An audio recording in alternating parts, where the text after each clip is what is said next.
તો ત્રણ મંદિર છે, એક આ પહેલું મંદિર છે, એક આ મૂર્તિવાળું બીજું એટલે સેન્ટરમાં મેઇન છે, અને એક પેલી બાજુ છે. ત્રણ મંદિર છે. અને આ રીતે મમ્મી બેલ વગાડે છે.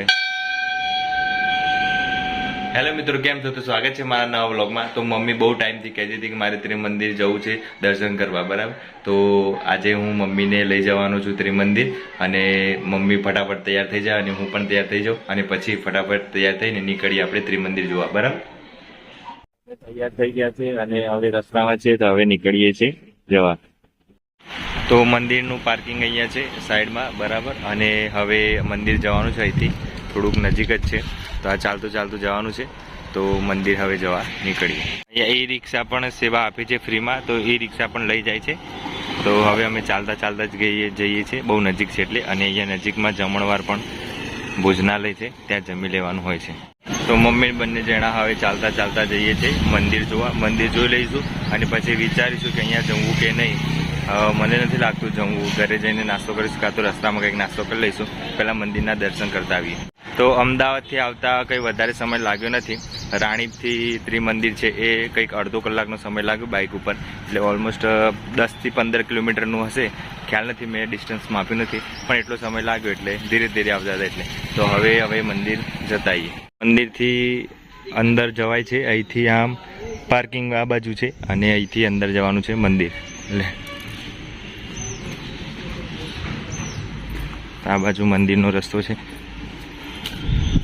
આ મંદિર છે, મંદિર ઉપર જવાય છે અહીંથી સીડીઓમાં, અને આ રીતનું આખું મંદિર છે.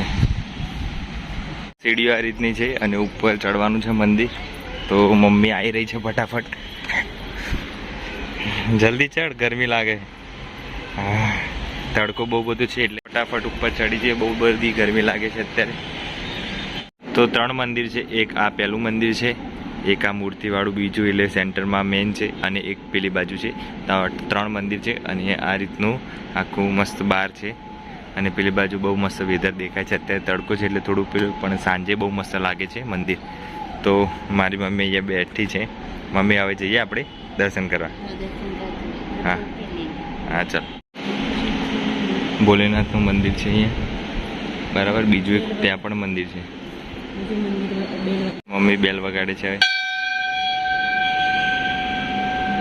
આ દાદા ભગવાન છે, એમને સપનું આવ્યું હતું, અને એમના કારણે પછી આ મંદિર છે એ બનાવવામાં આવ્યું હતું.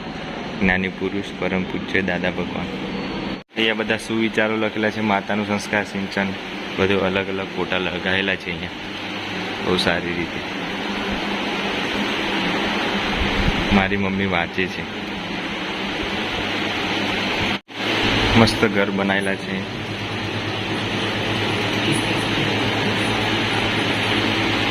કૃષ્ણ ભગવાન છે. ભગવાન મેન અંદર છે. આ વર્તમાન તીર્થઘર, અને આ ત્રણ મંદિર છે. હવે અમે જઈએ. તો દર્શન થઈ ગયા છે, અને મમ્મી બૂટ પહેરી રહી છે. બૂટ પહેરાઈ જાય પછી આ બાજુ કંઈક ગુફા જેવું છે જોવા જેવું, તો એ બાજુ જઈએ, અને પછી થોડું બીજું કંઈક નવું હોય તો બતાવો વિડીયોમાં. અહીંયા મસ્ત જોવા જેવું હતું બધું, પણ અત્યારે બંધ થઈ ગયું છે, કદાચ સાંજે ખોલે એવું લાગે છે. તો અત્યારે આ અંદર મસ્ત જોવા જેવું. તો દર્શન થઈ ગયા છે, અને હવે અમે ઘરે જઈએ છીએ. બહુ બધું તડકો છે એટલે ગરમી પણ લાગે છે, તો ભૂખ પણ લાગી છે. તો ફટાફટ હવે ઘરે જવા નીકળીએ.